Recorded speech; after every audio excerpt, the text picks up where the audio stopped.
ಚಿಕ್ಕಬಳ್ಳಾಪುರ ತಾಲೂಕಿನ ಮಂಡಿಕಲ್ಲು ಹೋಬಳಿ ವ್ಯಾಪ್ತಿಯ ಅಡ್ಡಗಲ್ಲು, ದೊಡ್ಡ ಪೈಲಗುರ್ಕಿ, ಪೆರೇಸಂದ್ರ, ಆರೂರು, ಮಂಡಿಕಲ್ಲು, ಕಮ್ಮಗುಟ್ಟಹಳ್ಳಿ, ಗೊಲ್ಲಹಳ್ಳಿ, ಆವಲಗುರ್ಕಿ ಸೇರಿ ಇತರೆ ಗ್ರಾಮ ಪಂಚಾಯಿತಿಗಳಲ್ಲಿ ಸೋಮವಾರ ಸೇರಿ 2 ದಿನ ಸಂವಿಧಾನ ಜಾಗೃತಿ ಜಾಥಾ ನಡೆಯಿತು.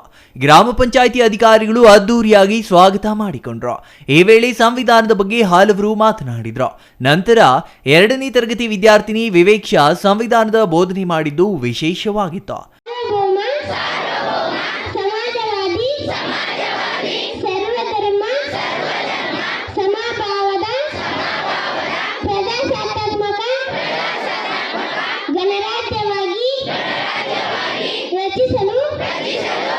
ಮತ್ತು ಅದರ ಸಮಸ್ತ ನಾಗರಿಕರಿಗೆ ಸಾಮಾಜಿಕ, ಆರ್ಥಿಕ ಮತ್ತು ರಾಜಕೀಯ ನ್ಯಾಯ, ವಿಚಾರ, ಅಭಿವ್ಯಕ್ತಿ, ವಿಶ್ವಾಸ, ಧರ್ಮಶ್ರದ್ಧೆ ಹಾಗೂ ಉಪಾಸನಾ ಸ್ವಾತಂತ್ರ್ಯ, ಸ್ಥಾನಮಾನ ಹಾಗೂ ಅವಕಾಶ ಸಮಾನತೆ ದೊರೆಯುವಂತೆ ಮಾಡಲು ವ್ಯಕ್ತಿ ಗೌರವ, ರಾಷ್ಟ್ರದ ಏಕತೆ ಹಾಗೂ ಅಖಂಡತೆಯನ್ನು ಸುನಿಶ್ಚಿತಗೊಳಿಸಲು ಅವರಲ್ಲಿ ಬಾಸು ಭಾವನೆಯನ್ನು ವೃದ್ಧಿಗೊಳಿಸಲು ಶ್ರದ್ಧಾಪೂರ್ವಕ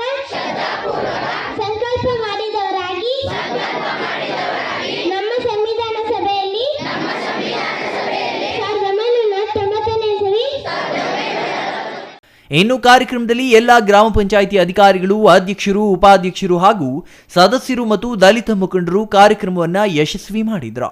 ಗುಡಿಬಂಡೆ ಪ್ರವೀಣ್, ಸಿಟಿವಿ ನ್ಯೂಸ್, ಪೆರೇಸಂದ್ರ.